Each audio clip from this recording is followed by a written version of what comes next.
She went to Trinidad and Tobago to sell her mansion to save her husband's business. But when she came home unannounced on Christmas, she found her beloved grandmother shivering outside without a blanket, while her millionaire husband's family was laughing and enjoying champagne. What she did next will shock you. Watch the full story. Hi, my most beautiful family. First, let me pray for you. May your nights be peaceful, your mornings be bright, and may every burden on your shoulders be lifted. May your children grow in love and wisdom. May your homes overflow with blessings. And may your hearts never walk alone, for you are always carried by love. Amen. Now listen, my family. I know some of you come here for the first time carrying doubts and trust issues. I understand. But please know, everything I do here is real, born from love, from sacrifice, from the deepest part of me. It hurts me when many of you leave the story halfway. Not because of numbers, but because it feels like my hard work, my long nights, and my heart mean nothing. Still, I cannot be angry with you, because you are my family, and I love you too much. But I want you to remember this. When you stay till the end, you are not only respecting the story, you are holding my hand. You are saying, Mr. Peter, we are with you. That love gives me strength to keep going. If your heart is true, write present. If your love is real, write, I am with Mr. Peter. Let me see my family shining in unity. Let's start together. If I had known that the woman who raised me like a queen would one day be left shivering in the cold by the family I trusted most, I would have burned every bridge to protect her. Olivia Jason's fingers trembled as she held the faded photograph of her one-year-old self, cradled in Michaela Blakes's young, hopeful arms, a moment frozen in time before tragedy struck and changed everything forever. The photograph had yellowed at the edges, but the love captured within it remained as vibrant as the day it was taken 31 years ago. Michaela, then just 47, with raven black hair and dreams still dancing in her eyes, gazed down at baby Olivia with the fierce devotion of a lioness protecting her cub. Neither of them knew that within hours of this picture being taken, a drunk driver would steal away Olivia's parents, leaving behind only twisted metal, shattered glass, and a grandmother's unbreakable promise to love unconditionally. But some promises, Olivia would learn, come with a price that no one should ever have to pay. "Grandmother, tell me again how you knew I was destined for greatness," Olivia whispered, settling onto the velvet cushions of her grandmother's favorite chair in their sprawling Manhattan penthouse. The evening sun painted golden streaks across Michaela's silver hair, creating a halo effect that made her look like the angel she had always been in Olivia's life. Michaela's eyes sparkled with the same mischief that had carried her through decades of struggle and sacrifice. "Child, the moment I held you after that terrible night, you stopped crying and looked at me with such determination. Your little fists were clenched tight, and I just knew that nothing in this world would ever break your spirit." The memory hit Olivia like a warm embrace, transporting her back to countless nights when Michaela would work double shifts as a hotel housekeeper, then come home to help with homework, braid hair, and whisper stories of strength and resilience.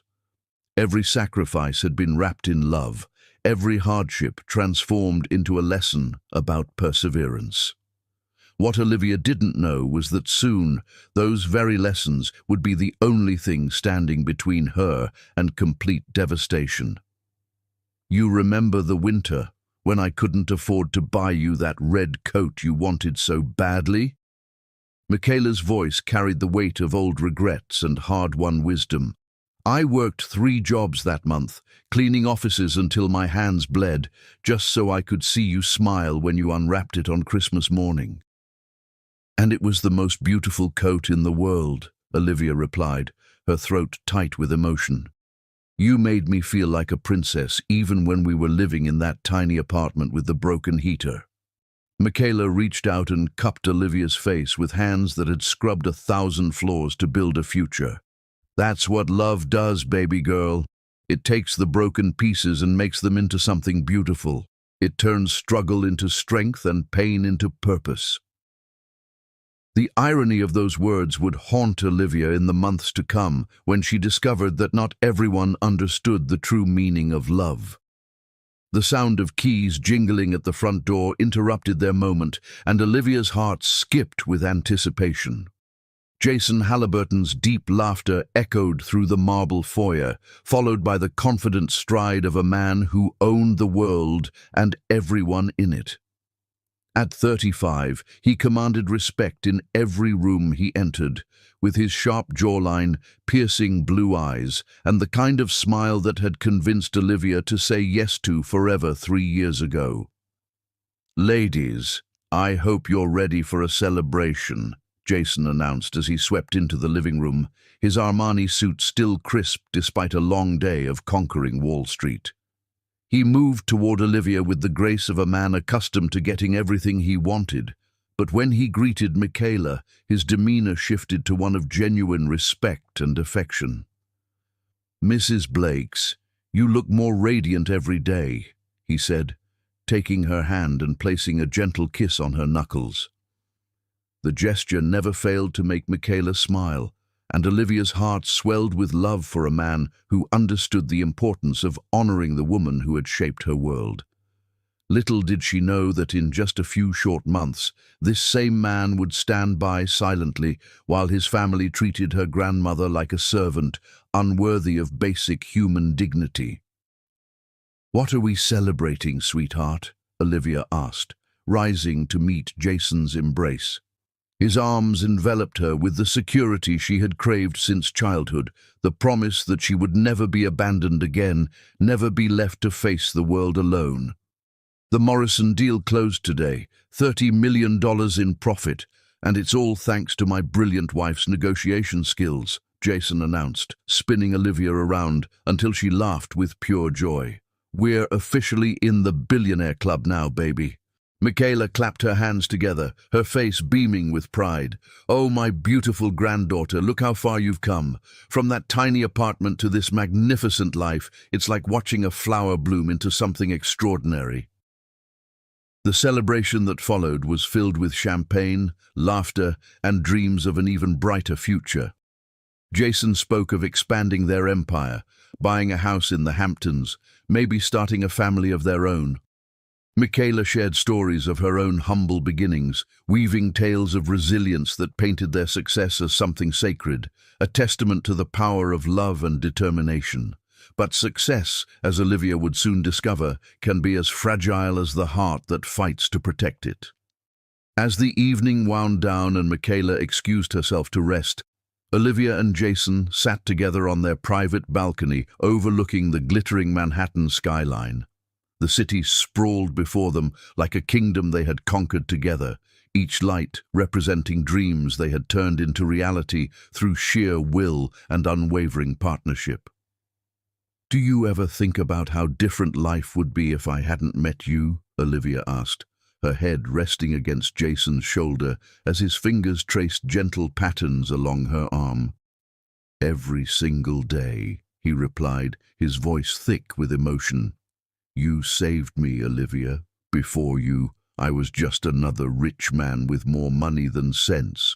You gave my life meaning, purpose. You and your incredible grandmother taught me what real family looks like."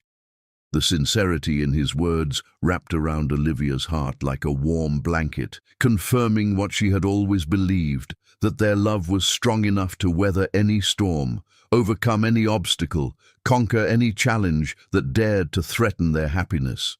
If only she had known that the greatest threat to their love would come from within Jason's own family, and that her beloved grandmother would pay the ultimate price for Olivia's trust in people who saw kindness as weakness and loyalty as something to be exploited.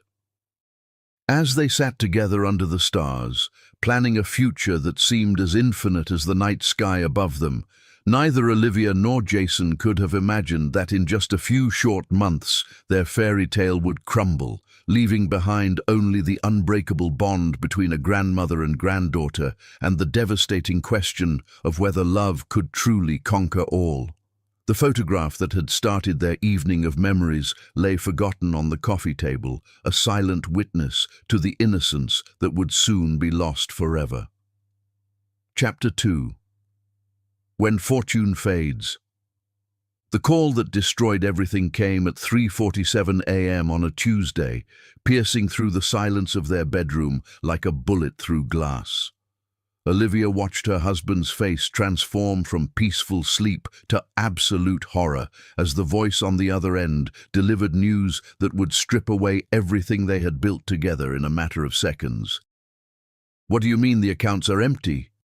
Jason's voice cracked like a teenager's, his hands shaking so violently that the phone nearly slipped from his grasp.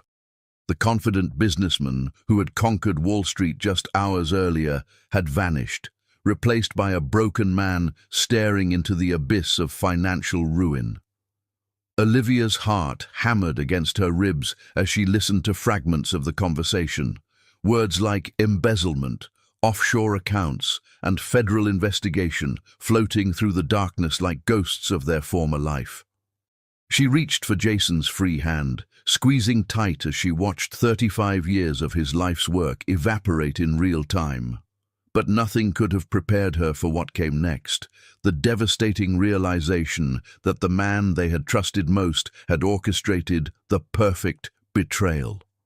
"Vincent Rodriguez, my business partner for 15 years, he's disappeared," Jason whispered after ending the call, his voice barely audible in the suffocating silence of their bedroom. "Every account, every investment, every penny of liquid assets, gone. He even mortgaged our properties without my knowledge, forged documents, created fake investment portfolios." The name hit Olivia like a physical blow. Vincent, who had been best man at their wedding. Vincent, who had bounced their future children on his knee and promised to be their godfather. Vincent, who had eaten Sunday dinners at their table and called Michaela grandma with what seemed like genuine affection. "How much?" Olivia managed to ask, though part of her already knew the answer would change everything forever. "Everything. We're not just broke, Olivia. We're in debt for hundreds of millions. The FBI is freezing all remaining assets pending investigation. We have maybe 48 hours before they seize the penthouse, the cars, even our personal jewelry." Jason's words came out in broken fragments, each one hitting harder than the last. The woman who had built an empire through sheer determination felt the ground crumble beneath her feet. But what terrified her most wasn't the loss of wealth. It was the thought of her beloved grandmother facing poverty again after everything they had overcome together. Dawn arrived without fanfare, painting their luxurious bedroom in pale light that seemed to mock their devastation. Olivia had spent the remaining hours of the night holding Jason as he alternated between rage and despair, his powerful frame shaking with the weight of betrayal that cut deeper than any financial loss. "I trusted him with everything," Jason repeated for the 100th time, his voice hoarse from crying. He knew about every account, every investment strategy, every security code. He had access to it all because I believed he was family. "We'll get through this," Olivia whispered, though her own voice lacked conviction. "We've built something beautiful before. We can do it again." But even as she spoke the words, a cold dread settled in her stomach. They weren't young anymore, weren't starting from zero. They were starting from negative hundreds of millions, with the FBI breathing down their necks and creditors circling like vultures. What she didn't yet know was that this financial catastrophe would reveal the true character of everyone around them, and the results would break her heart in ways that money never could. The sound of gentle footsteps in the hallway announced Michaela's approach, and Olivia's throat tightened with the impossible task of explaining their new reality to the woman who had sacrificed everything to give her a better life. How do you tell someone who scrubbed floors until her hands bled that their fairy tale was over? "Good morning, my loves," Michaela called softly as she pushed open the bedroom door, carrying a silver tray with steaming cups of her famous herbal tea and homemade biscuits. At 78, she still insisted on taking care of everyone else, her nurturing spirit as strong as the day she first held baby Olivia. One look at their faces told her everything she needed to know. The tray trembled in her hands as she set it down, her wise eyes moving between Olivia and Jason with the intuition of someone who had survived enough storms to recognize the signs of devastation. "Tell me," she said simply, settling onto the edge of the bed with the quiet strength that had carried their family through every previous crisis. Jason couldn't meet her eyes as he explained Vincent's betrayal, his voice breaking on every detail of how 15 years of friendship had been nothing more than an elaborate con game. Michaela listened without interruption, her weathered hands folded in her lap as she absorbed the magnitude of their loss. The silence that followed felt like standing at the edge of a cliff, waiting for someone to either pull them to safety or push them into the void. "Well then," Michaela said finally, her voice carrying a calm that seemed impossible given the circumstances. "I guess it's time to find out what we're really made of." Olivia stared at her grandmother in amazement. Here was a woman who had worked 3 jobs to buy a single winter coat, who had stretched every dollar until it screamed, who had built a life of abundance through sheer determination, and she was facing the prospect of losing it all with the grace of a queen, accepting her fate. "Grandmother, we don't even know where we'll live after tomorrow," Olivia said, her own composure finally cracking. "Everything we worked for, everything you sacrificed for, it's all gone. Child, you think I raised you to believe that your worth comes from the size of your bank account?" Michaela's voice carried a gentle scolding that immediately transported Olivia back to childhood lessons about what truly mattered. The most valuable things in this world can't be stolen by any man, no matter how clever he thinks he is. But even Michaela's wisdom couldn't prepare them for the harsh realities that lay ahead, or the cruel awakening that would shatter their understanding of family loyalty. Jason finally lifted his head, and Olivia saw something she had never seen before in his eyes: complete and utter defeat. "Mrs. Blakes, I've failed. I've failed Olivia. I've failed you. I've failed everyone who believed in me. You trusted me to take care of your granddaughter, and instead I've destroyed everything." "Oh, my dear boy." Michaela reached out and cupped his face in her hands with the same tenderness she had shown Olivia throughout her life. "Love isn't about what you can provide. It's about what you're willing to sacrifice. And if you think this changes how much I care about you, then you don't understand the first thing about being part of this family."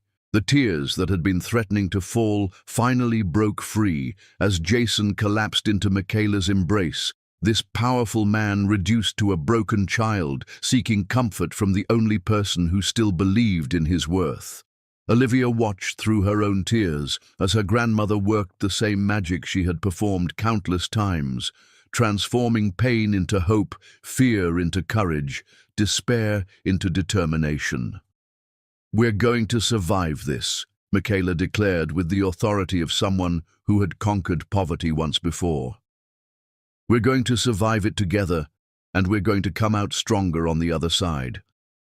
Mark my words, this betrayal is going to be the best thing that ever happened to us, because it's going to show us who we really are when everything else is stripped away." Little did any of them know that Michaela's words would prove prophetic in ways none of them could imagine, and that the true test of their family's strength was still to come.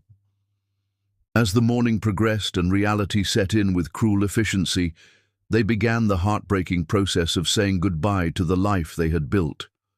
Federal agents arrived to catalog assets. Movers came to pack belongings that would be sold to pay creditors, and lawyers delivered papers that made their financial destruction official. Through it all, Michaela moved with quiet dignity, comforting Olivia and Jason even as she watched her own comfortable golden years disappear. She packed her few precious possessions, photographs, letters, and the recipe book that contained generations of family wisdom with the same careful attention she had given everything throughout her life. "Where will we go?" Olivia asked that afternoon as they stood in their now empty penthouse, the echoes of their voices bouncing off bare walls that had once showcased their success. "My family has a place," Jason said quietly, and something in his tone made Olivia's skin crawl with foreboding. "It's not much, but it's something. My brother Derek owns several rental properties. He says we can stay in one of the smaller houses until we figure things out." The way he avoided her eyes when he mentioned his family sent warning bells through Olivia's mind, but she pushed the feeling aside. They were desperate, and desperate times called for accepting help wherever they could find it. What none of them realized was that accepting Jason's family's charity would be the beginning of an even more devastating betrayal, one that would test the limits of love, loyalty, and forgiveness in ways that financial ruin never could. Chapter 3. Hidden Treasures. Sometimes the greatest treasures are buried in the deepest pain, waiting for the right moment to save us from ourselves. Michaela Blakes stood at her bedroom window, watching federal agents load the last of their seized belongings into unmarked vans, her reflection ghost-like against the glass as she clutched a manila envelope that contained secrets powerful enough to change everything. For 78 years, she had carried the weight of her late son-in-law's final gift, sworn to secrecy by a promise made to a dying man who had loved his daughter more than life itself. But as she watched her granddaughter's world crumble piece by piece, Michaela knew the time had come to break that promise and reveal the truth that could either save their family or destroy the last precious memories they had left. The envelope trembled in her arthritic hands as she traced the faded ink that spelled out, "For Olivia's darkest hour," in her son-in-law's careful script. Marcus Wellington had been more than just Olivia's father. He had been the son Michaela never had, a man whose generosity and foresight had reached across 3 decades to offer salvation in their moment of greatest need. But revealing this secret meant opening wounds that had never fully healed and risking the discovery of truths that some people weren't meant to know. "Grandmother, are you ready?" Olivia's voice drifted through the door, heavy with exhaustion and grief. They had exactly 30 minutes before the federal marshals would escort them from the only home Michaela had known for the past decade, forcing them into the uncertain mercy of Jason's family. "Come in, baby girl," Michaela called, turning away from the window as Olivia entered with red-rimmed eyes and the hollow expression of someone who had lost everything they thought defined them. "I need to show you something that your father wanted you to have, but only when you truly needed it." Olivia's breath caught at the mention of the father she barely remembered, and Michaela's heart broke a little more at the desperate hope that flickered in her granddaughter's eyes. After 31 years, Marcus Wellington was about to speak from beyond the grave, offering his daughter the lifeline she never knew existed. "Daddy left something for me," Olivia whispered, sinking onto the bed beside Michaela with the fragility of someone afraid to hope too much. "Your father was many things, a dreamer, a romantic, a man who believed that love could conquer any obstacle." Michaela's voice carried the weight of old memories and carefully guarded secrets. But most importantly, he was a planner who understood that life has a way of testing us when we least expect it. She placed the envelope in Olivia's hands, watching as her granddaughter's fingers traced the familiar handwriting with reverent wonder. Inside were documents that would change everything, property deeds, photographs, and a letter that contained words of love and wisdom from a father who had never stopped protecting his daughter, even in death. What Olivia would discover in that letter would force her to make the most difficult choice of her life, sacrifice her father's legacy to save her husband's future or hold on to the past while watching their present crumble to dust. "Trinidad and Tobago," Olivia read aloud, her voice barely above a whisper as she studied the official documents with growing amazement. Daddy owned a mansion in Trinidad and Tobago. Not just any mansion, child, the most beautiful estate on the island, built with love and dreams of a future that was stolen too soon.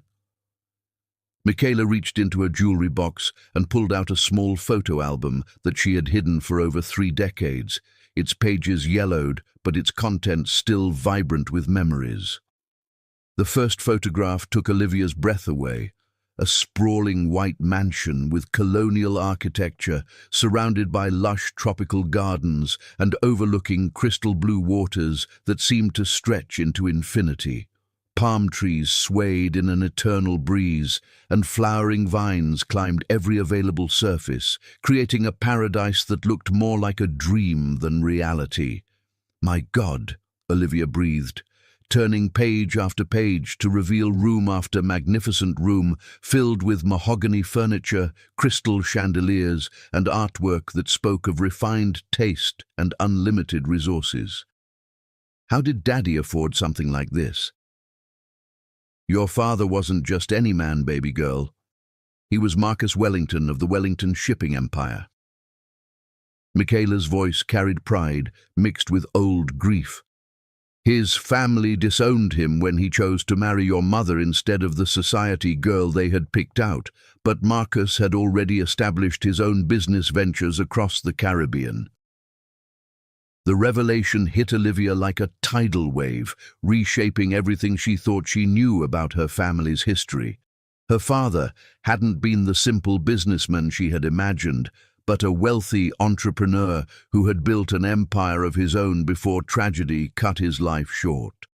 But the most shocking discovery was yet to come, hidden in the final pages of his letter like a gift wrapped in tears and sacrifice. "Listen to what he wrote to you," Michaela said, opening the letter with shaking hands as her voice took on the cadence of a man speaking across time itself. "My dearest Olivia, if you are reading this, then the world has challenged you in ways I pray you never have to face.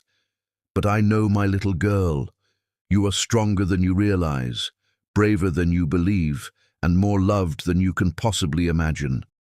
The mansion I built in Trinidad was meant to be our family's retreat, a place where we could escape the world and focus on what truly matters. I never got the chance to take you there, but perhaps this gift can serve a greater purpose than I ever envisioned."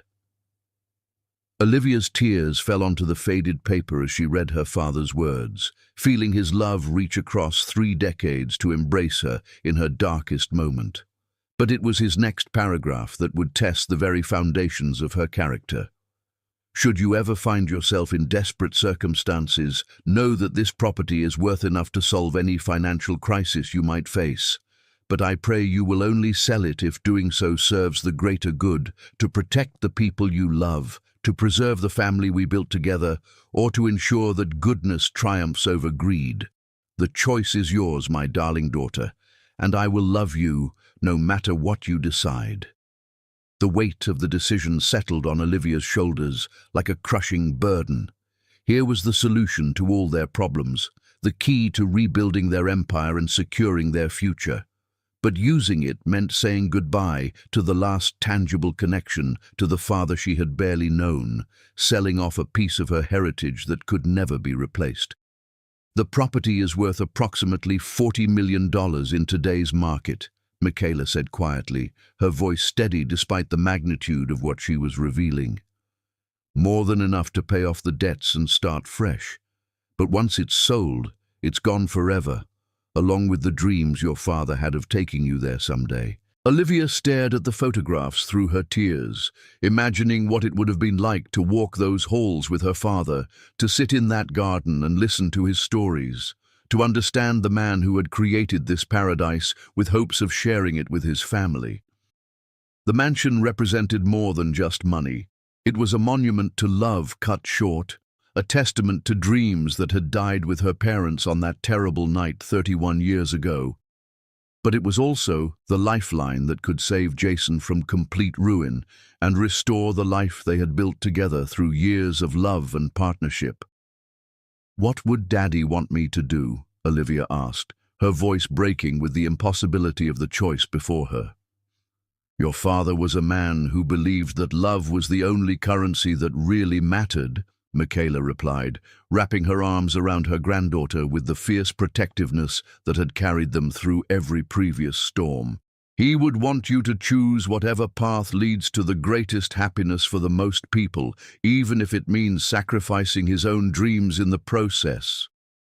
The sound of heavy footsteps in the hallway announced Jason's return from his final meeting with the bankruptcy attorneys, and Olivia quickly wiped her tears as she tried to compose herself. How do you tell the man you love that salvation exists, but only at the cost of everything that connects you to your past? Ladies, we need to go. Jason's voice carried exhaustion and defeat as he appeared in the doorway, his once proud shoulders bowed under the weight of failure. Derek is waiting with the truck to take us to the rental house. It's not much, but at least it's shelter. Olivia looked at the photographs one more time, then at her grandmother's wise, loving face, and finally at her husband's broken expression. In that moment, she understood what love really meant. Not the fairy tale romance of their wealthy years, but the raw, painful willingness to sacrifice everything for the people who mattered most. Jason, wait, she said, her voice steady with newfound resolve. I need to show you something. We need to talk about Trinidad and Tobago. The confusion in his eyes gradually transformed into wonder, then hope, then devastating gratitude as she explained her father's gift and the impossible choice it represented. By the time she finished speaking, they were both crying. For the father, Olivia had lost. For the future, they had nearly lost. And for the love that had given them a second chance at everything they thought was gone forever. But neither of them could have imagined the price that Michaela would pay for Olivia's generous heart, or the betrayal that was waiting for them in the shadows of Jason's family's false kindness. Some gifts, they would learn, come with costs that can't be calculated in dollars and cents, costs that are measured in dignity, respect, and the breaking of hearts that have loved too deeply to protect themselves from the cruelty of those they trusted most. As they gathered the last of their belongings and prepared to leave their old life behind, none of them suspected that this moment of hope and possibility was also the beginning of their greatest test yet. A trial that would determine whether love truly could conquer all, or whether some betrayals were too deep to forgive. Chapter 4. The journey begins. The sound that shattered the pre-dawn silence wasn't just a cough. It was the desperate wheeze of lungs fighting for every breath, rattling through the thin walls of Derek Halliburton's rental house like a death knell that would haunt Olivia's dreams for years to come.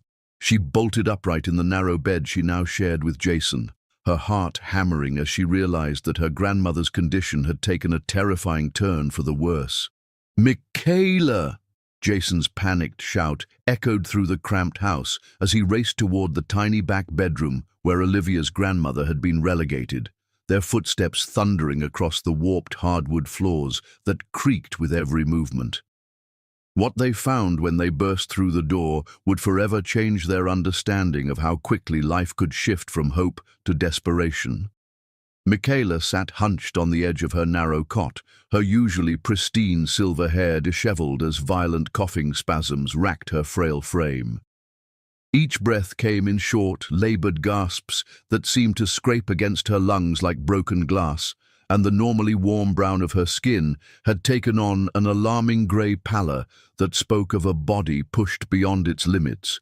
But it was the flecks of blood on the tissue in her trembling hands that sent ice-cold terror racing through Olivia's veins, transforming their financial crisis into something far more devastating, the possible loss of the only parent she had ever truly known. "I'm calling an ambulance," Olivia declared, already reaching for her phone, with hands that shook so violently she could barely dial. The events of the past week had pushed them all to their breaking points, but seeing her invincible grandmother reduced to this fragile state shattered every remaining piece of her composure. "No, baby girl," Michaela managed between coughing fits, her voice barely a whisper, but carrying the authority that had guided Olivia through every crisis of her life. "It's just stress and exhaustion. I've survived worse than this, and I'm not about to let some temporary weakness stop us from getting back on our feet." The lie was as transparent as morning glass, but Olivia recognized the stubborn pride that had carried Michaela through decades of struggle. Her grandmother would rather suffer in silence than become a burden, would rather pretend strength than admit vulnerability, would rather sacrifice her own well-being than complicate their already impossible situation. What none of them realized was that this moment of crisis would catalyze a decision that would separate the family at precisely the moment when they needed each other most.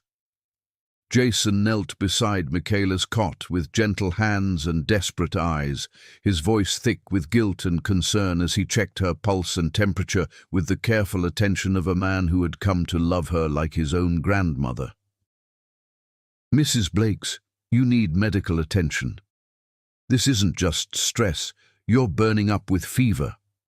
"I've been working since I was 14 years old," Michaela replied with a weak smile that didn't quite reach her eyes.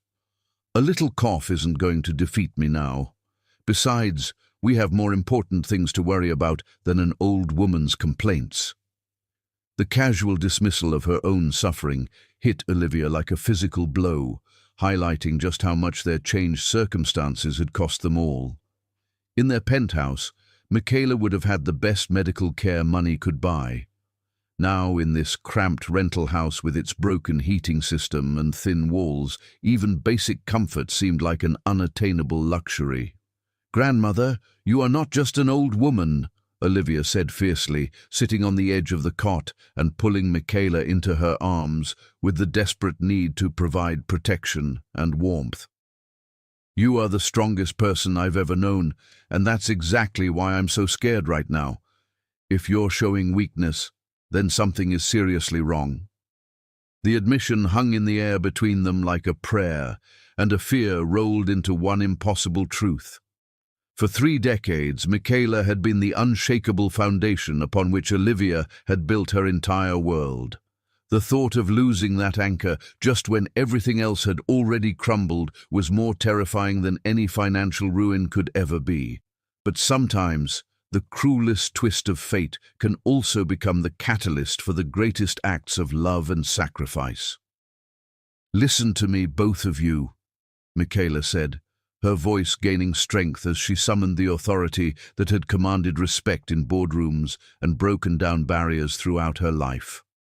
"We have been given a gift, your father's property in Trinidad, and we cannot let fear or sentimentality prevent us from using it to rebuild our lives."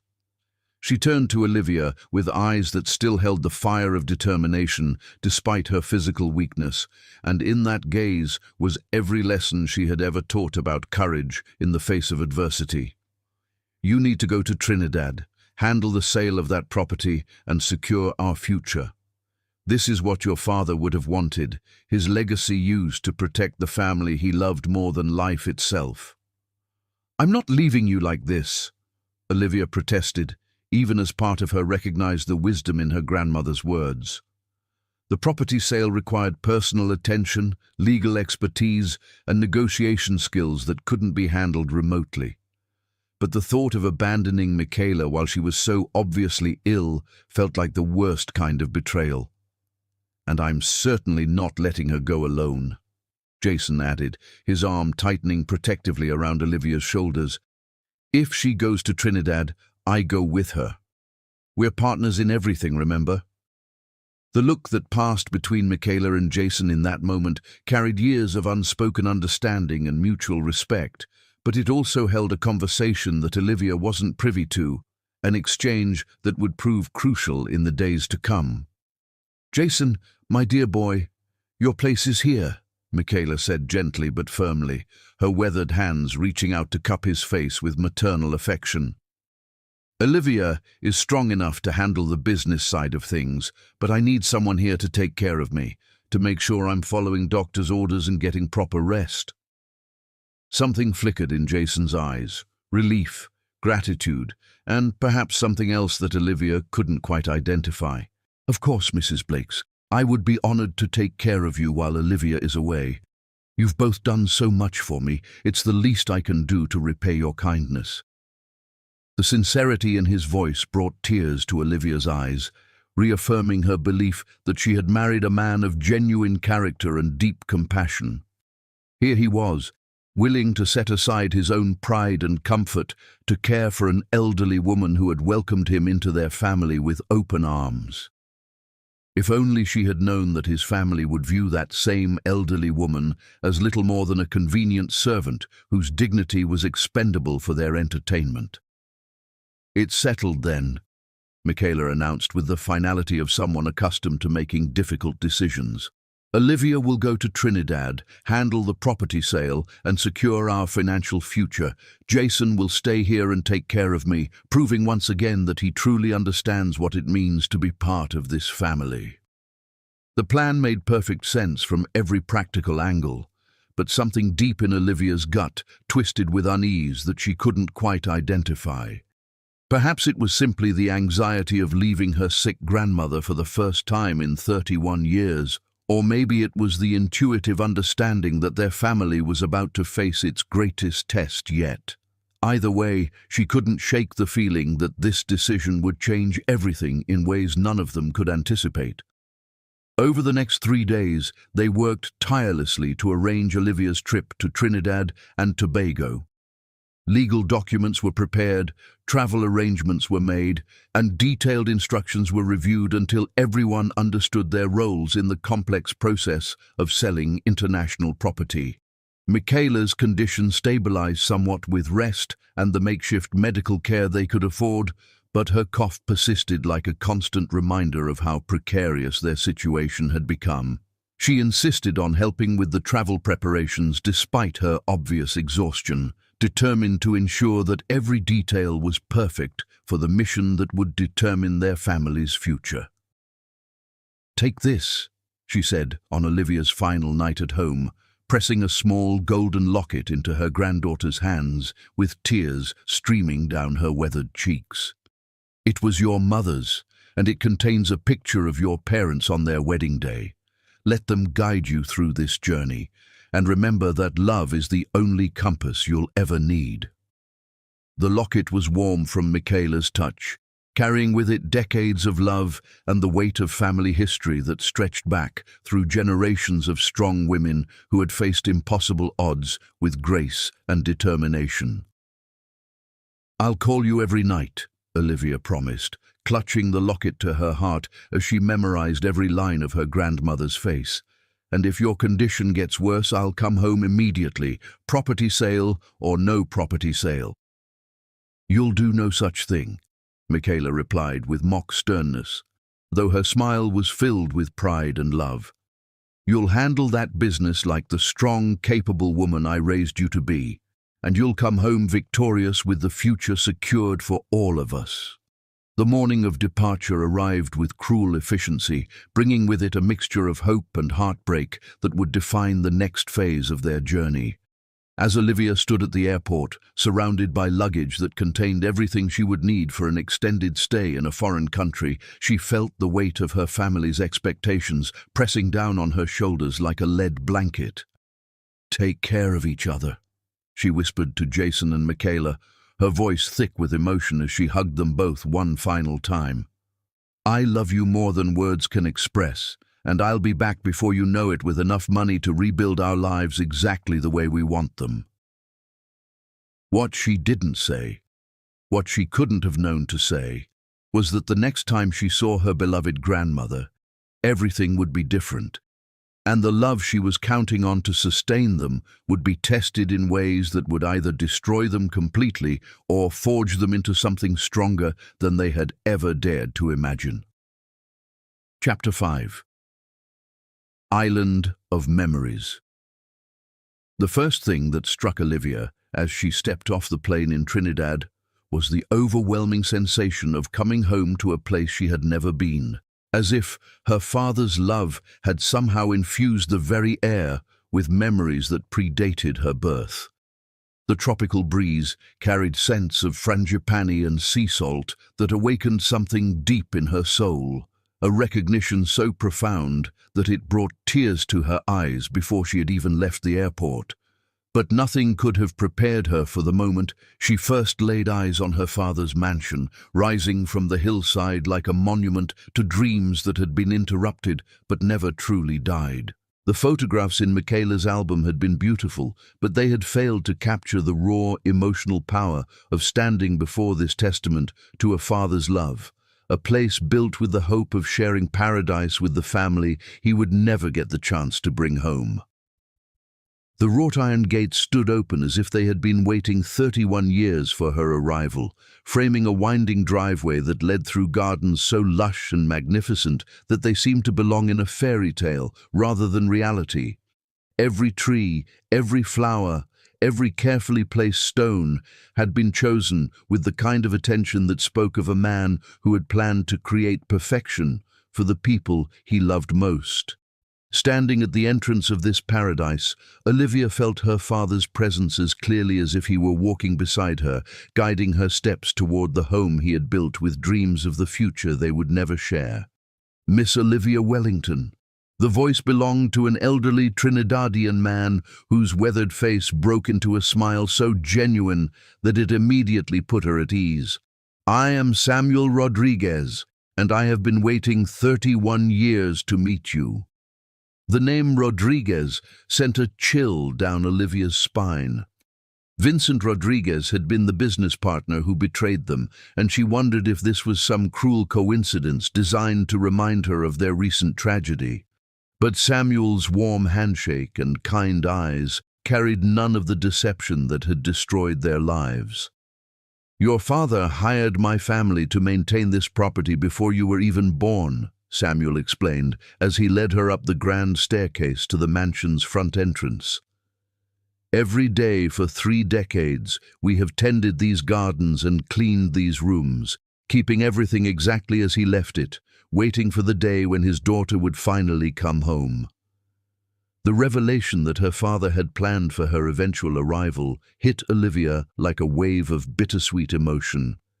Even in death, Marcus Wellington had been taking care of his daughter, ensuring that when she finally discovered her inheritance, it would be perfect and ready to welcome her with open arms. But the real shock was waiting just inside the front door, where the weight of 31 years of preserved love and hope would bring her to her knees.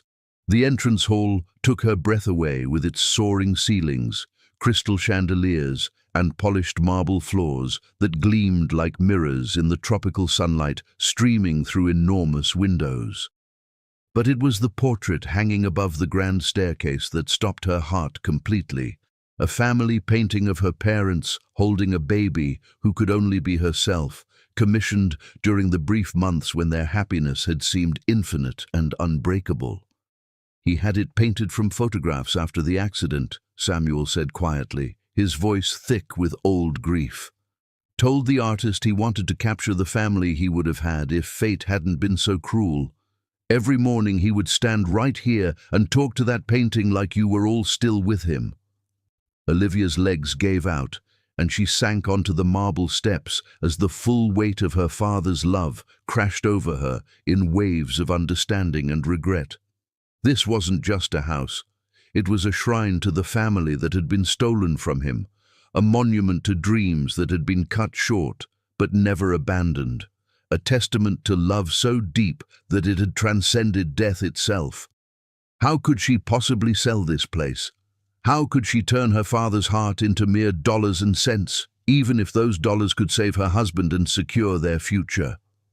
"There's more you need to see," Samuel said gently, offering her his arm for support as they began a tour that would reveal the depths of Marcus Wellington's devotion to the daughter he barely had time to know. Room after magnificent room had been designed with a child in mind, a library filled with books about adventure and courage, a music room with a piano positioned perfectly for small hands to reach the keys, a playroom equipped with toys that would have delighted any little girl lucky enough to call this paradise home. "Your father spent months designing your bedroom," Samuel explained as he opened the door to a space that looked like something out of a princess fairy tale. He said his little girl deserved to feel like royalty every single day of her life. The bedroom was a masterpiece of pink and gold, with a canopy bed fit for a queen and windows that overlooked the gardens where Marcus had planned to teach his daughter about the flowers he loved so much. Even the closet had been designed with the expectation that someday a grown woman would need space for elegant gowns and beautiful shoes. Standing in that room, Olivia felt the presence of the father she had never known as clearly as if he were standing beside her, showing off the palace he had built for his princess.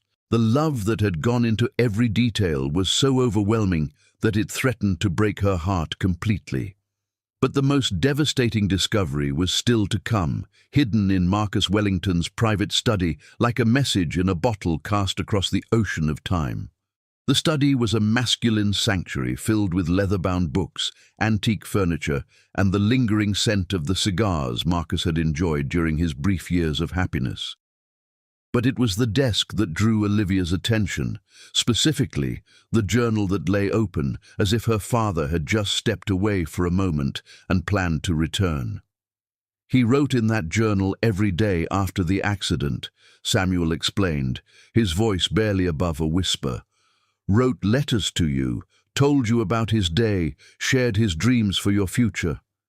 Said it helped him feel connected to the daughter he would never get to watch grow up. With trembling hands, Olivia opened the leather-bound journal to a random page and began to read words that would forever change her understanding of what it meant to be truly loved. My dearest Olivia, today is your 2nd birthday, though you will never blow out candles or open presents. I spent the morning in your garden, planting the roses that I hope will bloom when you finally come home to me. Everything I do here is for you, my darling daughter. Every flower I plant, every room I design, every breath I take is an act of love for the little girl who made my life complete in just one short year. The journal contained hundreds of similar entries, each one a love letter from a father to the daughter who lived in his heart, even though she couldn't live in his arms. Page after page revealed the depth of his devotion, his hopes for her future, his dreams of the day when she would walk through these halls and understand how much she had been loved from the very moment she was born.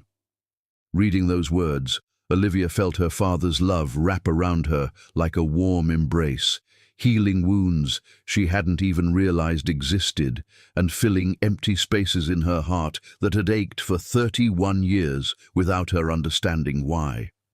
But it also made the decision to sell the property infinitely more complex, because how do you put a price tag on love itself?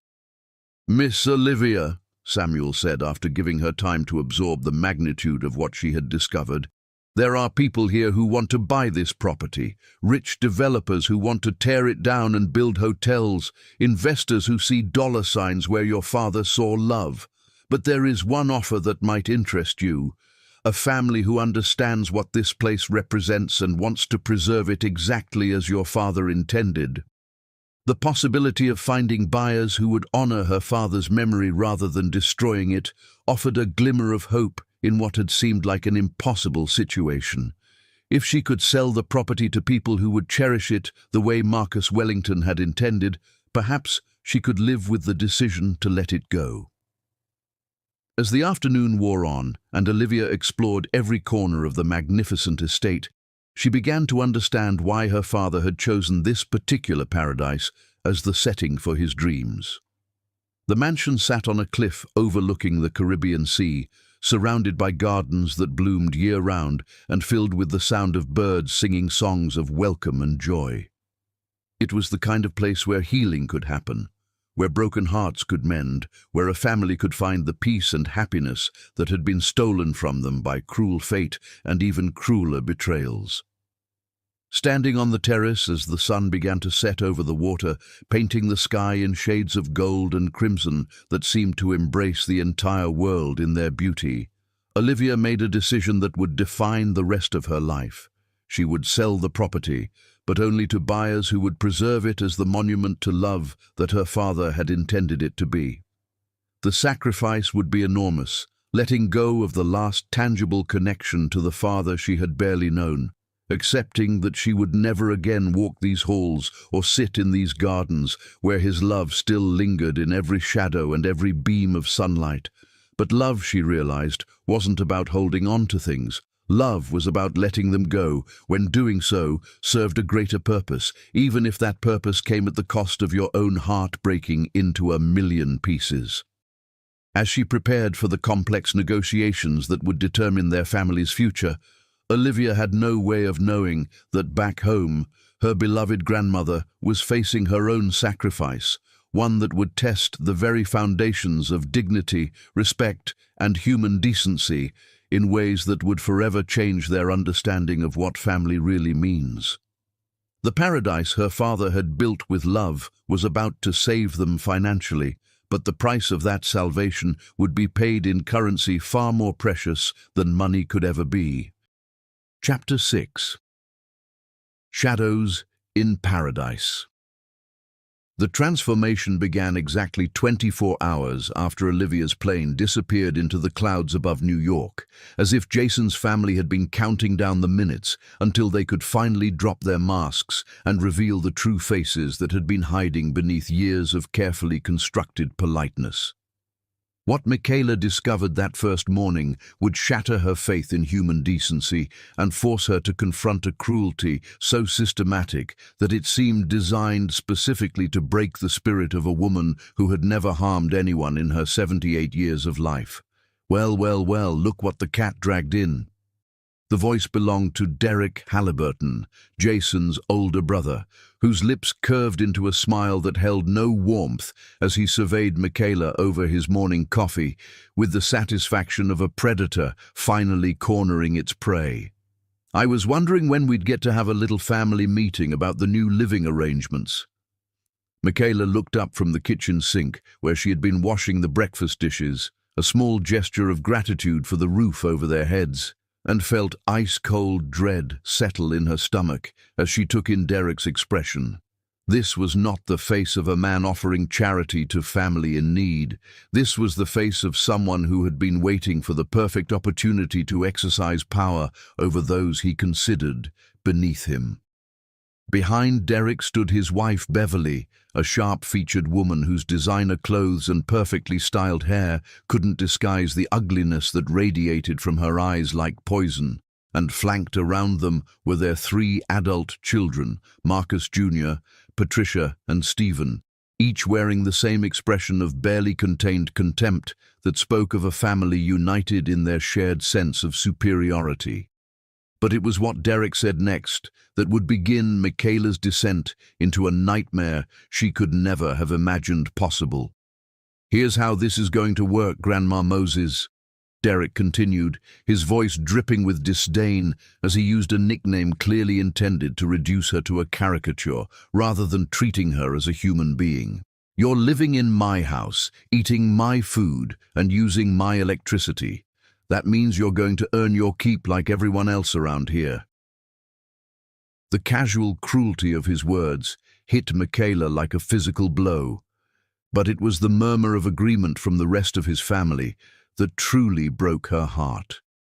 These people had sat at her table, had eaten meals prepared with love, had accepted her warmth and hospitality for 3 years, and now they were revealing that it had all been an act designed to hide their true feelings until the moment came when they held all the power.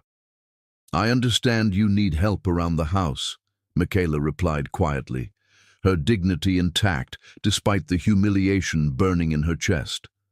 "I'm happy to contribute however I can while Jason and I are staying here." "Oh, you misunderstand," Beverly interjected with a laugh that sounded like breaking glass. "This isn't about help.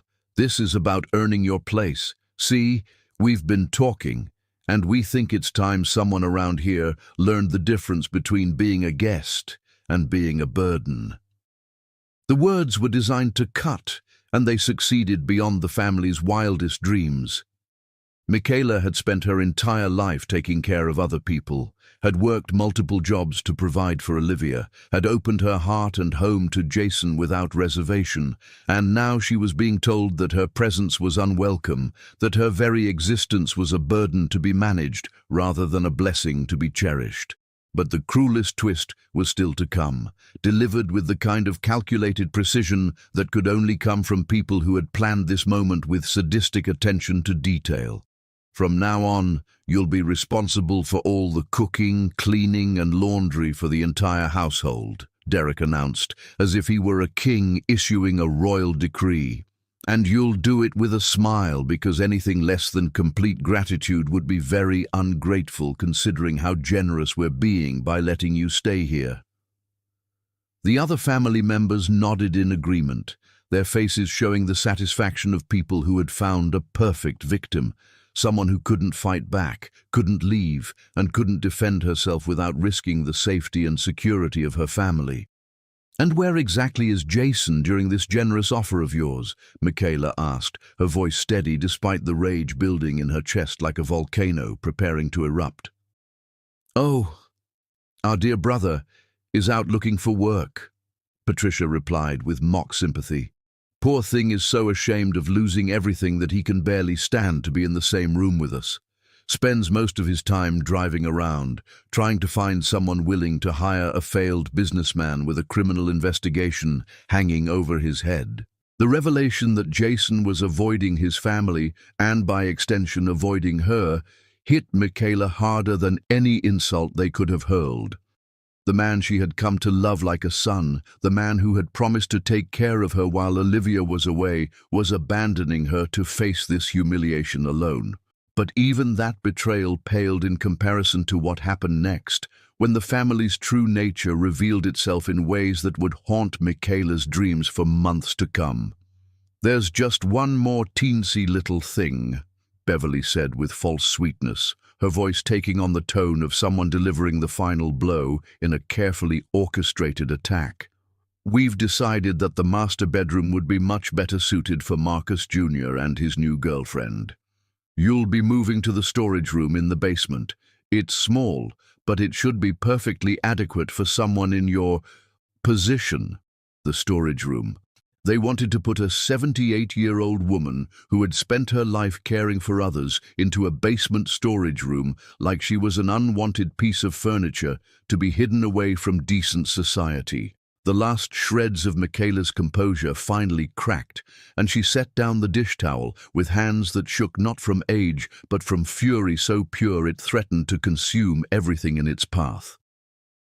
"I may be staying in your house," she said, her voice carrying the authority of someone who had raised a granddaughter from baby to businesswoman through sheer force of will and unconditional love. "But I am not your servant, and I will not be treated like one."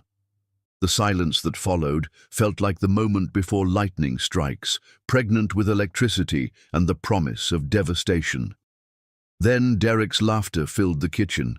Not the warm sound of genuine mirth, but the cold, calculating amusement of someone who held all the cards and knew exactly how to play them. "Oh, but I think you will," he said, his voice dropping to a whisper that somehow managed to be more threatening than any shout.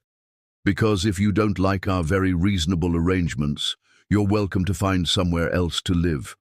I'm sure there are plenty of homeless shelters that would love to take in an elderly woman with no money, no resources, and no family willing to support her." The threat hung in the air like a sword suspended over Michaela's head, and everyone in that kitchen knew that Derek held the power to make good on every word. Without Jason's protection, without Olivia's financial support, Michaela was completely at their mercy, a fact they intended to exploit to its fullest extent. "Of course," Beverly added with mock concern, "we'd hate for Olivia to come home and find out that her beloved grandmother had been forced onto the streets because she was too proud to accept help from family. That might interfere with her concentration while she's trying to save everyone with that property sale." The manipulation was so expertly crafted that Michaela almost admired its precision. They had identified her greatest weakness, her love for Olivia, and were using it as leverage to ensure her compliance with their degrading demands. Standing in that kitchen, surrounded by people who saw her as nothing more than an opportunity to exercise cruelty, Michaela made a choice that would define the next phase of her life. She would endure whatever they threw at her, would absorb their insults and degradation without complaint, because protecting Olivia's mission was more important than protecting her own dignity. But as she picked up the dish towel and returned to her work with shoulders squared against the storm of humiliation that was about to descend upon her, Michaela had no way of knowing that her sacrifice would ultimately become the catalyst for a reckoning that would test every relationship in their family and force everyone to confront the difference between love and loyalty, between charity and cruelty, between the people they pretended to be and the people they truly were beneath the surface. The war for Michaela's dignity had begun, and the casualties would include not just her own self-respect, but the very foundation of trust upon which their entire family had been built.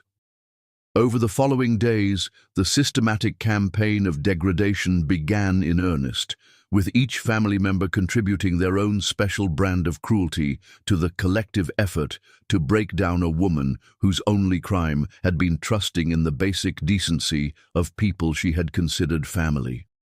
They criticized every meal she cooked, every room she cleaned, every gesture of service she provided. They spoke about her in the third person while she was standing right there, discussing her as if she were a piece of furniture whose presence was barely tolerable. They assigned her increasingly degrading tasks designed to remind her of her powerlessness and their complete control over her daily existence. And through it all, Jason remained conspicuously absent, showing up only long enough to grab food and disappear again into whatever refuge he had found from the reality of what his family was doing to the woman who had loved him like a son. The basement storage room they had assigned to Michaela was a concrete cell barely large enough for a single bed, with no windows, no heating, and the constant sound of pipes groaning overhead like the building itself was in pain. It smelled of mildew and neglect, and the single bare bulb that provided light flickered constantly, creating an atmosphere more suited to punishment than rest. But even in that degrading environment, Michaela maintained the dignity that had carried her through 78 years of challenges, keeping her small space clean and organized, saying her prayers each night and holding on to the hope that somehow love would find a way to triumph over the cruelty that had invaded their lives. What she couldn't have known was that thousands of miles away, Olivia was working tirelessly to secure their financial future, completely unaware that the grandmother she was trying to save was already paying a price that no amount of money could ever justify or repair. Chapter 7. The Coldest December. Success tasted like champagne and victory, but as Olivia signed the final papers that would transfer her father's beloved mansion to the Rodriguez family, distant cousins who promised to preserve every room exactly as Marcus Wellington had intended, she had no idea that her triumph was being paid for with her grandmother's tears, frozen on the concrete floor of a basement that had become a prison of cruelty and systematic humiliation. $42 million, announced Mr. James Rodriguez, the family patriarch whose genuine reverence for her father's legacy had made him the perfect buyer despite other offers that were significantly higher. Your father would be proud, Miss Wellington. This property will remain a monument to love for generations to come. The irony would have been crushing if Olivia had known it. While she was preserving one monument to love, the people she trusted most were systematically destroying another. The beautiful, dignified woman who had sacrificed everything to ensure that love could flourish in the first place. Standing in the Trinidad sunshine with a check that would solve all their financial problems, Olivia felt her father's presence one final time as a warm breeze seemed to embrace her with approval and blessing. The sale had taken exactly 40 days, just as she had promised, and she would be home in time for Christmas with enough money to rebuild their empire and restore their lives to everything they had been before Vincent's betrayal. But some things, once broken, could never be restored, and Michaela's dignity was about to become the ultimate casualty of a family's capacity for cruelty that knew no bounds. 6,000 miles away, in the basement storage room that had become her world, Michaela pulled the thin blanket tighter around her shoulders as another violent coughing fit racked her frail body. The concrete walls seemed to absorb what little heat the flickering bulb provided, and the December cold had settled into her bones with the permanence of despair. Above her head, the sounds of Derek's family celebrating echoed through the floorboards like mockery, laughter, clinking glasses, and the cheerful chaos of people who had everything they wanted, while she had nothing but the dignity they were working so systematically to strip away. 37 days. That's how long she had endured their campaign of degradation, marking each sunrise as another small victory in the war to protect Olivia's mission from the knowledge that would destroy her concentration and possibly her future. But on this particular evening, as the family prepared for another of their elaborate dinner parties upstairs, Michaela was about to discover just how deep human cruelty could go when it was unleashed without restraint or conscience. "Grandma Moses!" Patricia's shrill voice cut through the basement like a knife, followed by the sharp staccato of high heels on wooden stairs. "Get up here. We need you to serve dinner to our guests, and you'd better not embarrass us with your pathetic appearance." The command came with the casual cruelty of someone who had grown comfortable with wielding power over another human being, and Michaela closed her eyes for a moment to summon the strength she would need to endure whatever fresh humiliation awaited her upstairs. What she found in the dining room would have broken the spirit of a lesser woman, but Michaela Blakes had not survived 78 years by allowing other people's cruelty to define her worth. The table had been set for 12 guests with the finest china and crystal that Derek's money could buy, creating an elegant scene of wealth and sophistication. But it was the uniform they had laid out for her that revealed the true depths of their sadistic creativity. A black dress with white apron that looked like something from a period drama about servants and masters, complete with a little white cap that was clearly designed to complete her humiliation. "Put it on!" Beverly commanded with the satisfaction of someone unveiling their masterpiece of degradation. "Our guests are expecting to see proper service tonight, and we can't have them thinking we don't know how to manage our help." The words were chosen with surgical precision to cut as deeply as possible, reducing a woman who had raised a granddaughter to greatness into nothing more than hired help whose presence was barely tolerable in polite society. Standing in that dining room, surrounded by the laughter and conversation of people who saw her suffering as entertainment, Michaela faced a choice that would define everything that followed. She could refuse and risk being thrown out onto the streets, or she could endure one more degradation in the name of protecting Olivia's future. The uniform fit like a shroud, and as Michaela looked at herself in the hallway mirror, she saw what Derek's family wanted her to see: an elderly servant whose dignity had been successfully stripped away, whose identity had been reduced to her usefulness in their elaborate performance of superiority. But what they couldn't see, what they were too blinded by their own cruelty to recognize, was that Michaela's dignity came from within, and no uniform could ever touch the core of strength that had carried her through decades of challenge and sacrifice. The dinner party itself was a masterclass in calculated humiliation, with each family member contributing to the systematic effort to remind Michaela of her powerlessness. They spoke about her as if she couldn't hear, criticized her service in front of the guests, and treated her with the kind of casual contempt usually reserved for inanimate objects. "Derek, where did you find such dedicated help?" asked one guest, a portly man whose expensive suit couldn't disguise his obvious satisfaction at witnessing someone else's degradation. "She seems so broken in." "Oh, she's not really help," Derek replied with mock generosity, his voice carrying clearly to where Michaela stood serving soup with hands that shook from more than just age.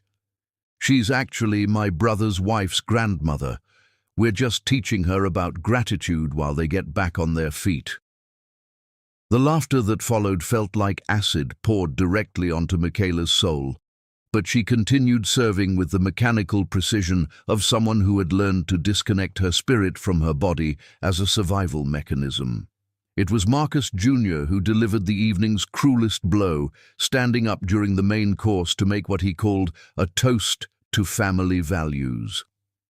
"To my Uncle Jason," he announced, raising his wineglass with theatrical flourish, "who married so far above his station that he actually convinced himself that trailer park royalty qualified as real family. And to Grandma Moses here, who's finally learning what it means to earn her keep instead of living off other people's charity." The applause that followed the toast was the sound of human decency dying in real time, and Michaela felt something inside her chest crack like ice under pressure.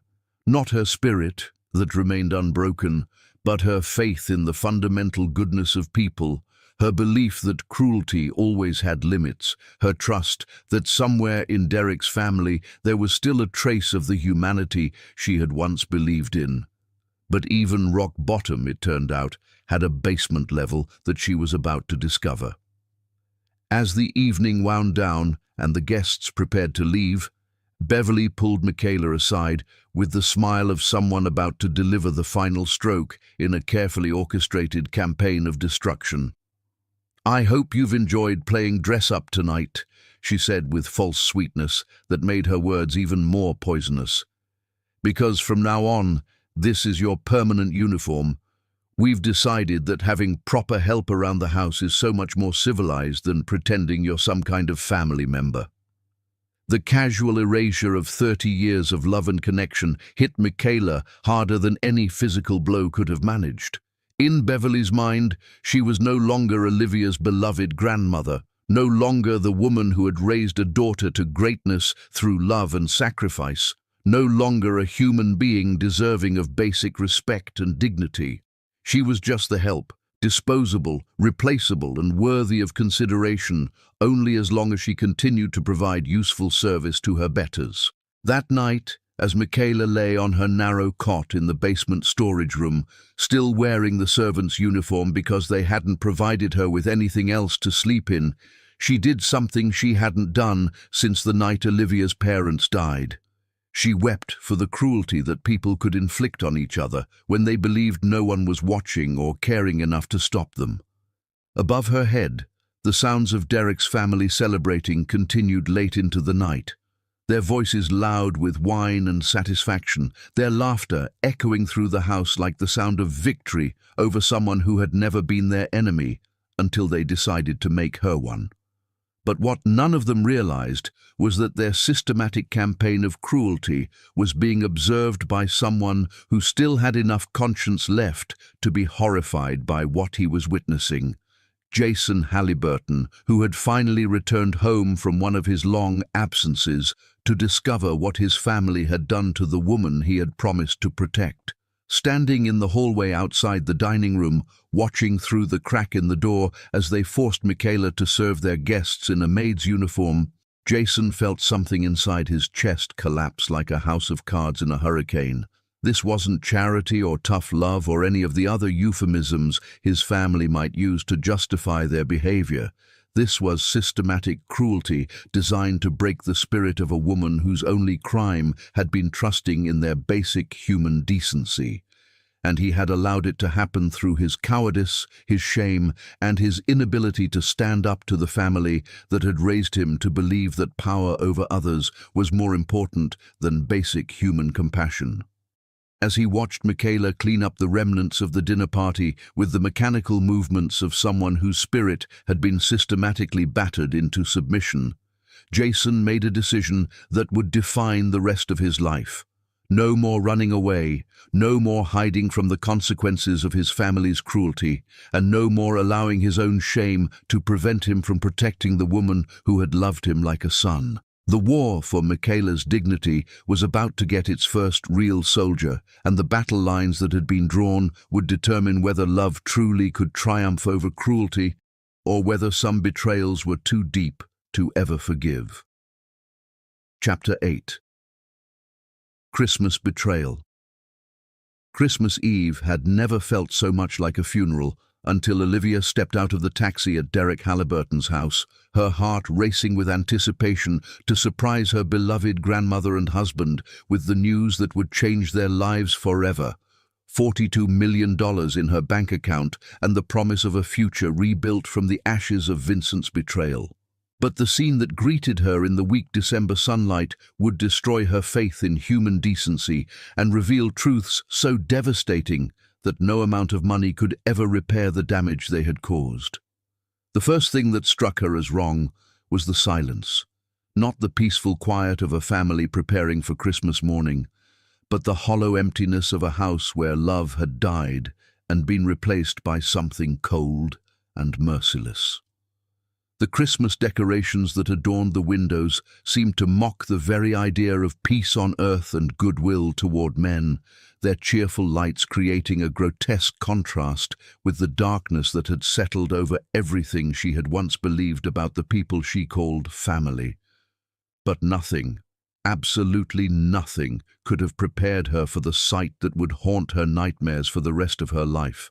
Her 78-year-old grandmother, the woman who had raised her like a queen and loved her with the fierce devotion of a lioness, sitting on the concrete steps of the back porch in the freezing December air, wearing nothing but a thin servant's uniform and shivering so violently that her entire body seemed to vibrate with the bone-deep cold of someone whose spirit had been systematically frozen by cruelty beyond imagination.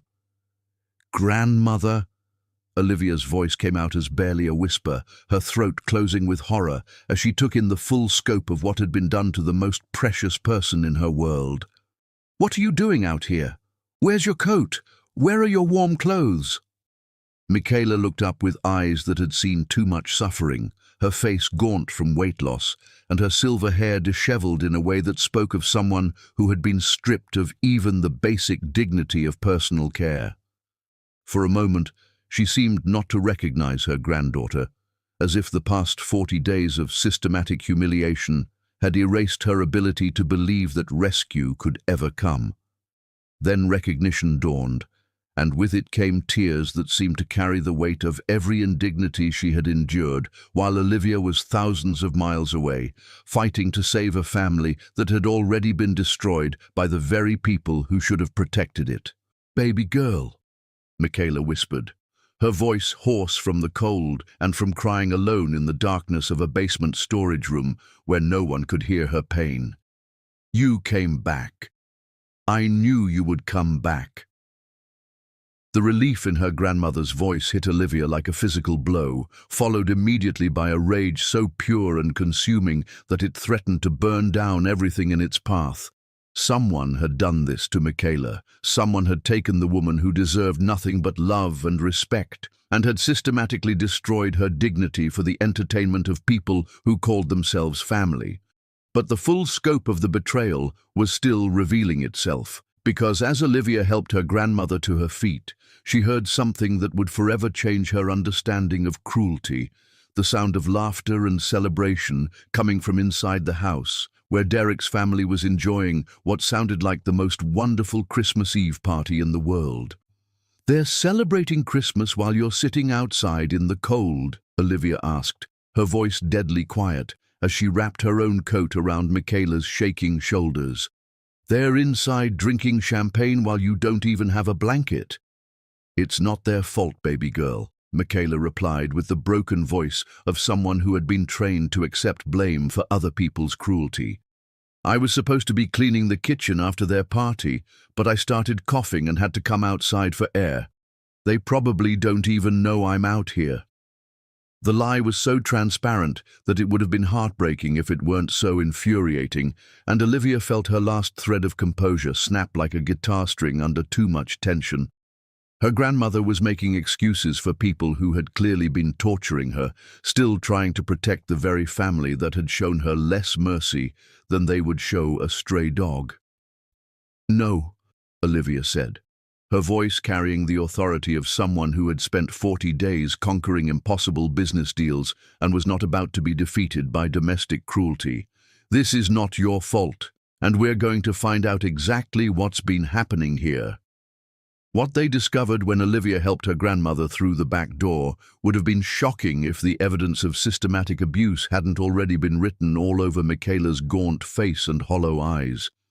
The kitchen looked like the aftermath of a feast for kings, with expensive champagne bottles, crystal glasses, and the remnants of what was clearly a Christmas Eve celebration that had cost more than most families spent on an entire holiday season. In the center of it all sat a pile of dirty dishes that reached nearly to the ceiling, evidence that someone had been expected to clean up after the party while the family members retired to their warm beds and comfortable lives, leaving the work to someone they considered beneath consideration. But it was the servant's uniform hanging on a hook by the back door that finally broke through Olivia's shock and unleashed the full fury of a granddaughter who would burn the world down before allowing anyone to treat her beloved Michaela as less than the queen she had always been. "They made you wear that," she said, her voice so quiet that it seemed to suck all the air out of the room. "They made you dress like a servant and clean up after their parties while you were sick and weak and had no one to protect you." The silence that followed was broken only by the sound of Derek's family's continued celebration in the living room, their voices loud with alcohol and satisfaction as they toasted what was undoubtedly their successful campaign to break the spirit of someone they had decided was unworthy of basic human respect. That laughter, that casual, carefree laughter while Michaela had been suffering in silence just yards away, was the final straw that transformed Olivia from a heartbroken granddaughter into an avenging angel whose wrath would rain down on everyone who had contributed to this systematic campaign of cruelty. "Stay right here, grandmother," Olivia said, her voice carrying a calm that was far more terrifying than any screaming could have been. "I'm going to have a conversation with our host family about the definition of hospitality." What Derek's family saw when Olivia walked into their Christmas Eve celebration would later be described by witnesses as the personification of righteous fury, a woman whose love had been transformed into something so powerful that it seemed to make the very air around her vibrate with barely contained energy. They were all there, scattered around the living room like actors in a play about entitled wealth and casual cruelty. Derek lounging in his leather recliner with a snifter of brandy, Beverly draped across the sofa in a designer dress that probably cost more than most people's cars, and their 3 adult children sprawled in various poses of satisfied indulgence, all of them glowing with the particular satisfaction that comes from having spent weeks systematically destroying another human being's dignity. The look of shock that crossed their faces when Olivia appeared in their doorway was quickly replaced by something far more revealing: guilt mixed with defiance, the expression of people who knew exactly what they had done wrong but were prepared to defend their actions with whatever justification they could manufacture on the spot. "Olivia!" Derek exclaimed with false heartiness, rising from his chair as if greeting a beloved family member rather than someone whose grandmother he had been torturing for over a month. "Welcome back! How was your trip? I hope you were successful with that property sale." The casual tone, the pretense of normalcy, the complete absence of any acknowledgement of what she had just discovered, it all combined to create a rage so pure that Olivia felt as if she were looking at the world through a red filter that highlighted every injustice, every cruelty, every betrayal that had been inflicted while she was gone. "I want to hear about my grandmother's living arrangements," she said, her voice cutting through their pretense like a sword through silk.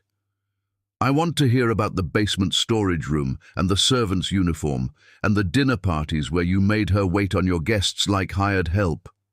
The silence that followed was so complete that the ticking of Derek's expensive clock sounded like gunshots in the sudden stillness. They had been caught, and they knew it. But what came next would reveal just how deep their cruelty went and how little remorse they felt for what they had done. "Now, Olivia," Beverly began with the tone of someone trying to explain complex matters to a child, "I think you're misunderstanding the situation.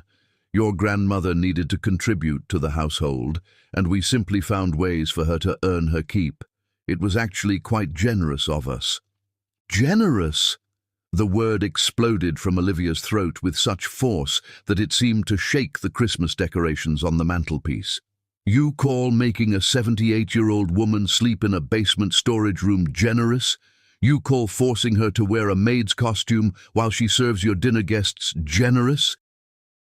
The mask of false politeness finally slipped from Derek's face, revealing the ugly truth that had been lurking beneath the surface all along. He didn't just dislike Michaela, he actively despised her, and he had enjoyed every moment of her suffering. Your precious grandmother needed to learn her place in this house, he snarled, his voice dripping with years of accumulated resentment. We've been supporting Jason's poor choices for years, and frankly, we were tired of pretending that some trailer park matriarch deserved to be treated like royalty just because she managed to raise a granddaughter with expensive tastes. The words were designed to inflict maximum damage, striking at everything Olivia held sacred: her love for Michaela, her respect for their humble beginnings, and her belief that family meant something more than shared DNA and mutual obligation.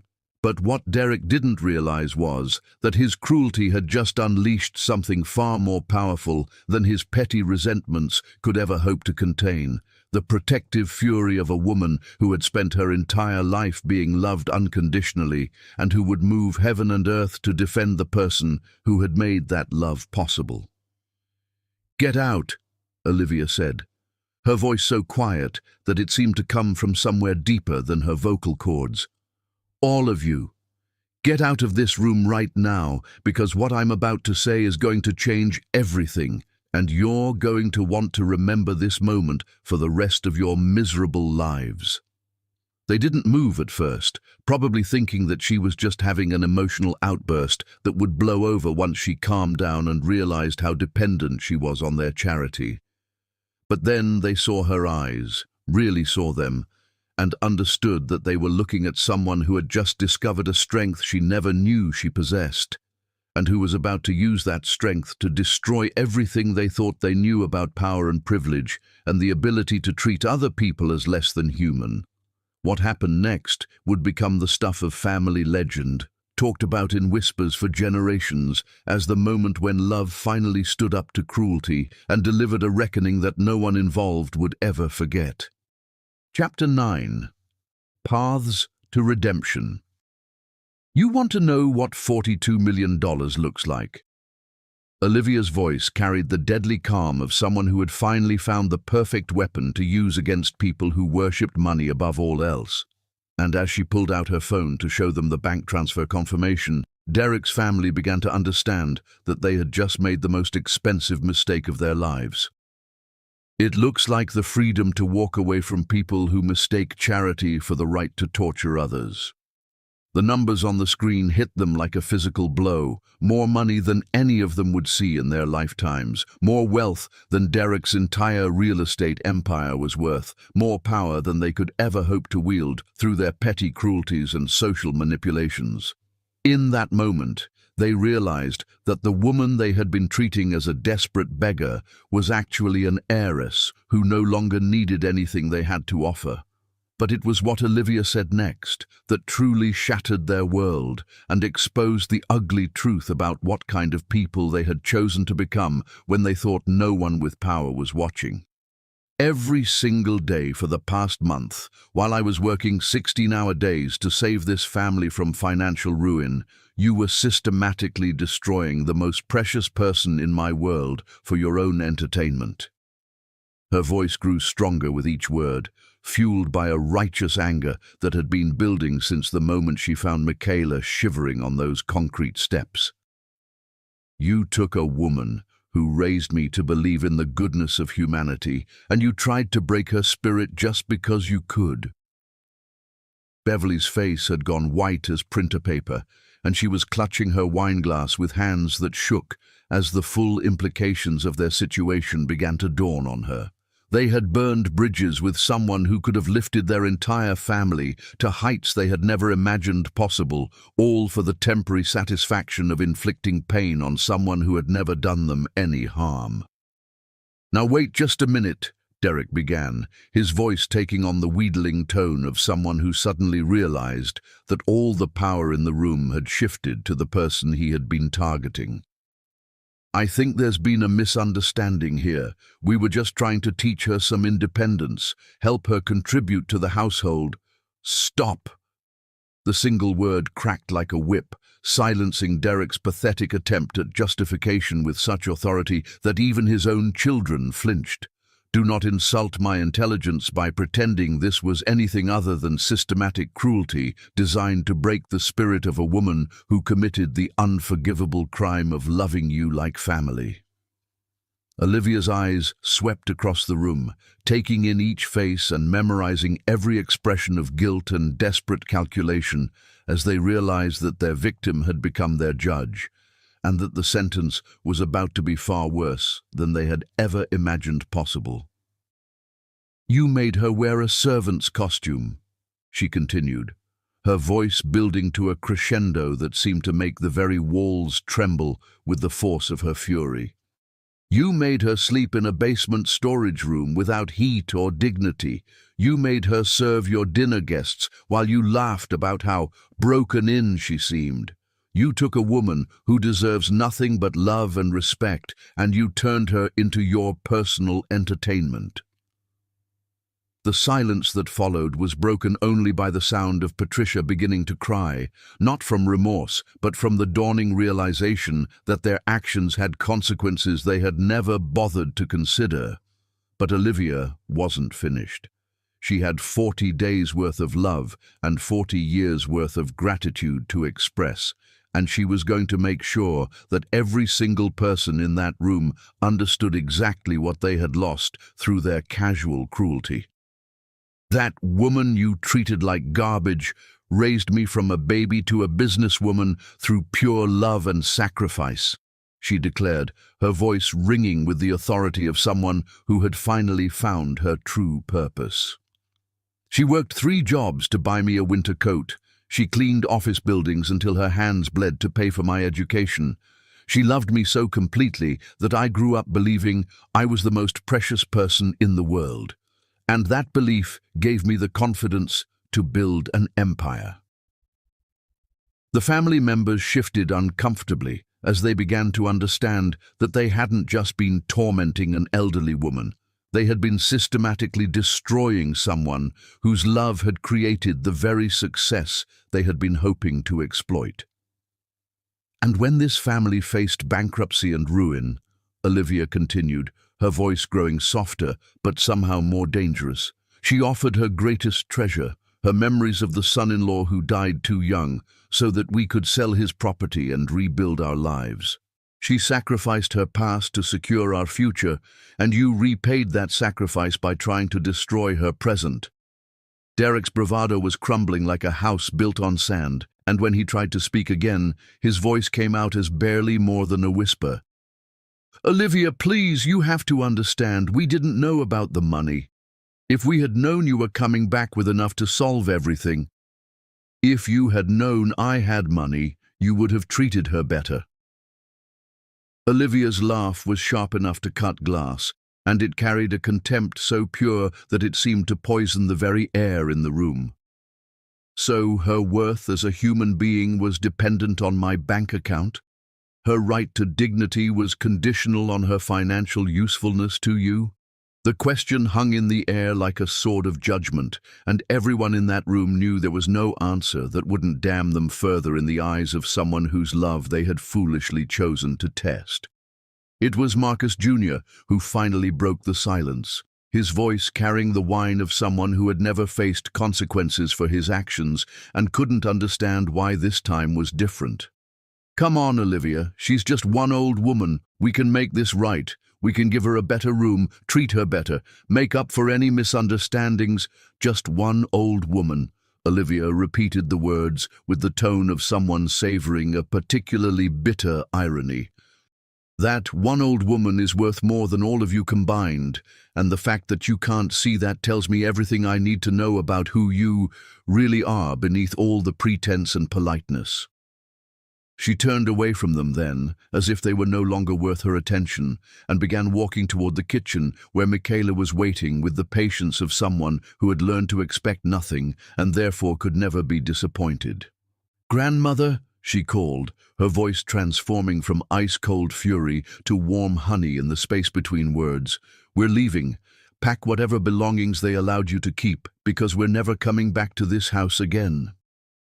The scramble that followed was both pathetic and predictable, as Derek's family suddenly realized that their cruelty was about to cost them everything they had hoped to gain. They followed Olivia into the kitchen like a pack of wolves who had suddenly discovered that their prey was actually a lioness, their voices overlapping in a cacophony of desperate bargaining and hollow apologies. "Wait, Olivia, please. We can work this out. It was all a misunderstanding. We'll make it up to her. You can't just leave." But their words bounced off Olivia like raindrops off a roof, because she had already moved beyond anger into something far more powerful. The absolute clarity of someone who had finally seen people's true nature and would never again be fooled by their masks of civility. "The only misunderstanding," she said without turning around as she helped Michaela gather her few possessions, "was believing that sharing DNA with my husband made you family. Real family doesn't torture elderly women for entertainment. Real family doesn't mistake cruelty for authority. Real family protects the vulnerable instead of preying on them." It was at that moment that Jason finally appeared in the kitchen doorway, looking like a man who had been running for miles and had arrived just in time to witness the destruction of everything he had once called home. His eyes took in the scene, his wife helping his beloved surrogate grandmother pack her belongings while his biological family pleaded desperately for forgiveness they didn't deserve, and the expression on his face revealed the full scope of his shame and regret. "Olivia," he said, his voice breaking with the weight of everything he had allowed to happen through his cowardice and absence. "I tried to stop them. I came back tonight to stand up to them, to protect her, to make things right." 40 days too late," Olivia replied, her voice carrying the finality of a door slamming shut on everything they had once been to each other. 40 days while the woman who loved you like a son was being systematically tortured by the people you should have protected her from. The accusation hit Jason like a physical blow, and he sank against the doorframe as if his legs could no longer support the weight of his failures. He had failed as a husband, failed as a man, and most unforgivably, failed as someone who had been entrusted with the care of the most precious person in Olivia's world. "I know I failed her," he whispered, his voice barely audible above the continued pleading of his family members. "I know I failed you. I was so ashamed of losing everything, so humiliated by having to depend on them for charity, that I couldn't face the reality of what they were doing to her." The explanation was honest, but inadequate, the kind of truth that revealed character flaws too deep to be excused by circumstances or forgiven through simple apologies. As Olivia helped Michaela toward the door, carrying the small suitcase that contained everything Derek's family had allowed her to keep from a lifetime of memories and treasures, she paused just long enough to deliver the final judgment that would haunt all of them for the rest of their lives. "You had a choice," she said, her eyes moving from Derek to Beverly to their children and finally settling on Jason with a sadness so profound it seemed to fill the entire room. "Every single day, for 40 days, you had the choice to be better people than you chose to be. You had the choice to show kindness instead of cruelty, compassion instead of contempt, love instead of power. And every single day, you chose wrong." The truth of those words settled over the kitchen like a shroud, because everyone present knew that she was right. They had been tested, and they had failed in ways that revealed the ugly reality of who they were when they thought no one was watching or caring enough to hold them accountable. "The money I earned selling my father's property will never come near any of you," Olivia announced as she opened the back door to lead Michaela out into the December night. "The life we rebuild will never include people who mistake charity for the right to torture others." And the family we create going forward will be built on love and respect, not blood and obligation. As they walked away from that house of cruelty and systematic betrayal, Michaela leaning heavily on her granddaughter's arm, but walking with renewed dignity, neither of them looked back at the people who had revealed their true nature through 40 days of unnecessary suffering. Behind them, Derek's family stood in the doorway, watching $42 million walk out of their lives forever, finally understanding that some mistakes carry prices too high to ever pay, and some bridges, once burned, can never be rebuilt, no matter how desperately you wish you could return to the moment before you struck the match. Chapter 10. Love's Second Chance. 3 months after the Christmas Eve that had revealed the true cost of betrayal, Olivia found herself sitting in the sunroom of their new Manhattan penthouse, watching her grandmother tend to a garden that bloomed with the same resilience that had carried them both through the darkest chapter of their lives. The morning light streaming through the windows cast everything in gold, creating the kind of peace that can only come after surviving a storm that threatened to destroy everything you thought you knew about love, loyalty, and the power of forgiveness to heal wounds that seemed too deep for any medicine to reach. But it was the sound of footsteps in the hallway that made Olivia's heart skip with a mixture of hope and hesitation, because those footsteps had been arriving every morning for the past month, carrying with them a broken man's desperate attempt to prove that redemption was possible even after the most devastating failures of character and courage. "Mrs. Blake's," Jason's voice carried through the morning air with the humility of someone who had learned that respect must be earned anew every single day, even from the people who had once loved you unconditionally. "I brought your favorite tea from that little shop in Chinatown and some of those almond cookies that remind you of the ones your mother used to make." The small offerings had become a daily ritual, not grand gestures designed to buy forgiveness, but quiet acts of service that spoke to a man's understanding that love was built through countless moments of thoughtfulness rather than dramatic declarations of remorse. Michaela looked up from her roses with eyes that had regained their spark, but still carried the wisdom that comes from surviving systematic cruelty and choosing grace over bitterness in its aftermath. "Thank you, dear boy," she said, her voice carrying the same warmth it had always held for him, though now it was tempered with something deeper, the careful affection of someone who had learned to protect her heart while still keeping it open to the possibility of healing. "Would you like me to help with the garden today?" Jason asked, his hands already reaching for the gardening tools, as if staying busy could somehow balance the scales of everything he had failed to do when action mattered most. It was a question he asked every morning, and every morning Michaela's answer revealed a little more about the complex process of rebuilding trust after it had been shattered by abandonment and cowardice. The 3 months since Christmas Eve had been a masterclass in the difference between punishment and consequences, between revenge and justice, between the easy path of cutting people off completely and the harder work of creating space for genuine redemption to take root and grow. "Jason," Michaela said, setting down her pruning shears with the deliberate care of someone about to deliver wisdom that had been earned through suffering. "Sit with me for a moment. There's something I need you to understand about forgiveness and about the work that real love requires when it's been tested by betrayal." He settled into the chair beside her with the careful movements of someone who had learned not to take any kindness for granted, his eyes fixed on her face with the desperate attention of a student whose entire future depended on understanding the lesson being offered. "I forgave you the moment I saw you sleeping on the floor beside my bed," Michaela began, her voice carrying the authority of someone who had spent a lifetime learning how to transform pain into wisdom. "Not because you deserved it, and not because what happened to me wasn't devastating and wrong, but because holding on to anger was poisoning the very love that had sustained me through 40 days of systematic cruelty." The words hit Jason like a physical blow. and Olivia watched from the doorway as her husband's face crumpled with the weight of understanding just how much grace he had been given by someone who owed him nothing but contempt. "But forgiveness," Michaela continued, "is not the same thing as trust. Forgiveness is a gift I give myself to free my heart from bitterness. Trust is something you must rebuild through consistent action, day after day, choice after choice, until the person who abandoned me in my darkest hour becomes someone I can rely on, never to abandon me again."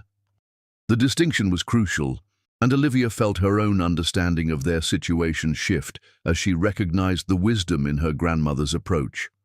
This wasn't about pretending the betrayal had never happened or minimizing the damage it had caused.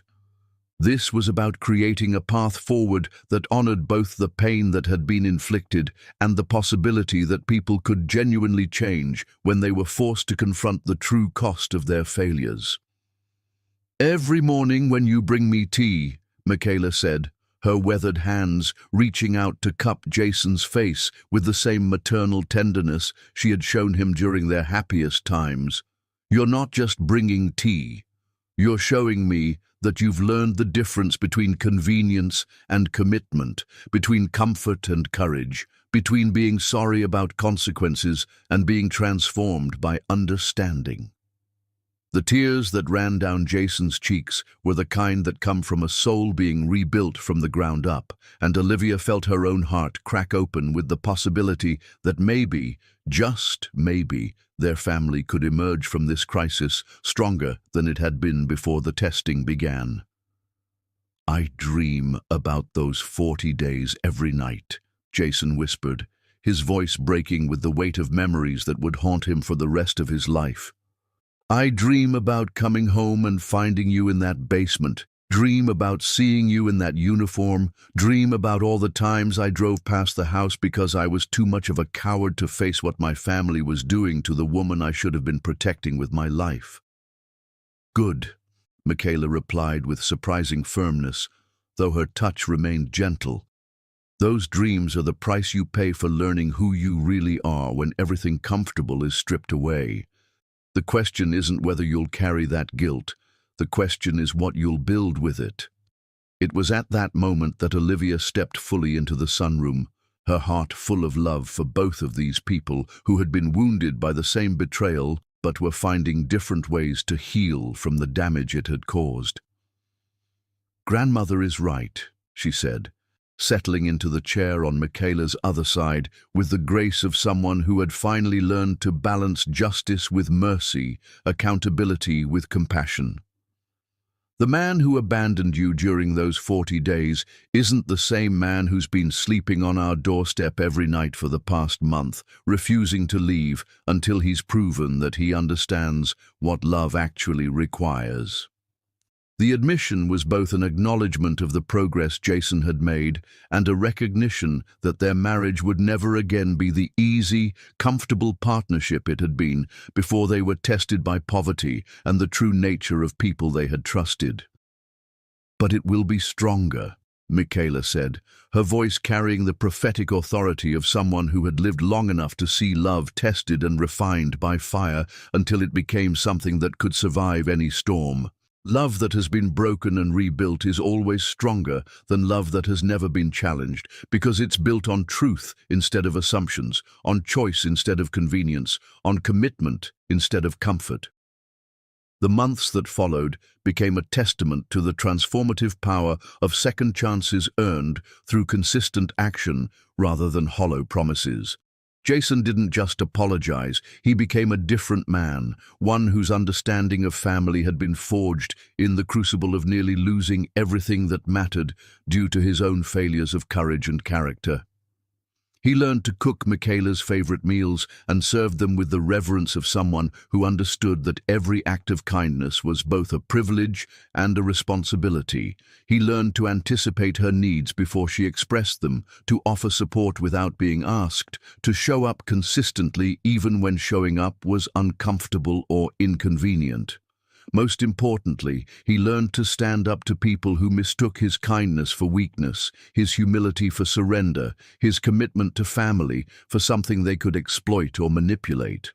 When Derek called 6 months later, desperate and humbled by financial troubles of his own, Jason's response was swift and final. "The woman you tortured is now the queen of this family, and anyone who wants access to our lives must first prove they understand that her dignity is non-negotiable." The transformation wasn't just personal, it was foundational, creating a new understanding of what family meant that would guide every decision they made for the rest of their lives together. By their 4th anniversary, the penthouse had become a sanctuary where love was expressed through daily acts of service and protection rather than grand romantic gestures. Michaela held court in her sunroom garden, dispensing wisdom to the young business leaders who sought her counsel and the family friends who had learned that her approval was the highest honor their social circle could bestow. Olivia's business empire had grown beyond her wildest dreams, built on the foundation of confidence that came from knowing she was loved unconditionally by the two people who mattered most. Every deal she closed, every barrier she broke, every success she achieved was a testament to the power of being raised by someone who saw potential where others saw limitations.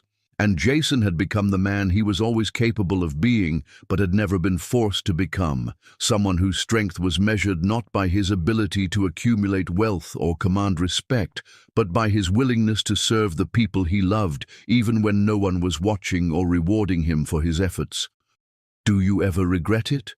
Olivia asked one evening as they sat together in the garden, watching the sunset paint the Manhattan skyline in shades of gold and crimson that reminded them of happier times and promised even better ones to come. "Regret what, baby girl?" Michaela replied, her hands busy with the evening flowers that bloomed only in darkness, creating beauty that most people never saw because they weren't willing to stay awake long enough to witness the miracle. "Forgiving him, giving us another chance, believing that people can really change after they've shown you who they are when everything falls apart." Michaela was quiet for a long moment, her weathered hands still working among the night-blooming flowers as she considered a question that went to the heart of everything they had all learned about love, loyalty, and the courage required to build something beautiful from the wreckage of what had been destroyed. "I regret the 40 days, she said finally, her voice carrying the weight of memories that would never fully fade, but had been transformed from sources of pain into sources of strength.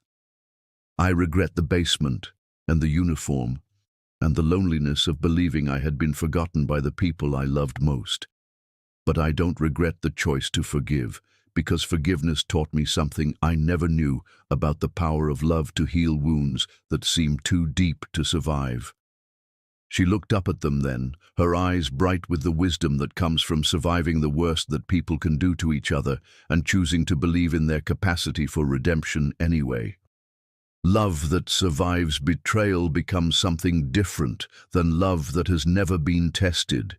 It becomes a choice you make every single day, a commitment that's stronger than comfort, a bond that's deeper than blood or convenience or even happiness. It becomes the kind of love that can move mountains, part seas, and turn broken people into whole families. As if to punctuate her words, Jason appeared with a tray of tea and the almond cookies that had become his daily offering, his movements carrying the quiet grace of someone who had learned that the most important work happens in small moments when no one is keeping score. "I brought extra tonight," he said, settling onto the ground at Michaela's feet with the comfortable intimacy of someone who had earned his place in their family through consistent love rather than accident of birth. "I thought we might celebrate the anniversary of the day we all learned what love really means. The anniversary of Christmas Eve, the day that had seemed like the end of everything, but had actually been the beginning of something far more beautiful and resilient than anything they had lost." As they sat together in their garden sanctuary, sharing tea and cookies and the comfortable silence of people who had learned to treasure every moment of peace they could create together, none of them mentioned the checks that arrived every month from Derek's family. desperate attempts to buy forgiveness that were returned unopened, because some things can't be purchased and some relationships once broken by systematic cruelty can never be repaired no matter how much money you throw at the damage. Instead, they celebrated the family they had rebuilt from the ashes of betrayal, stronger and more beautiful than anything they had lost, rooted in truth and watered with the kind of love that can survive any storm because it has already survived the worst that people can do to each other and chosen to bloom anyway. In the distance, the city lights sparkled like stars brought down to earth, a reminder that even in the darkest places, there is always light for those who know how to look for it, and courage enough to nurture it until it grows into something that can illuminate the world.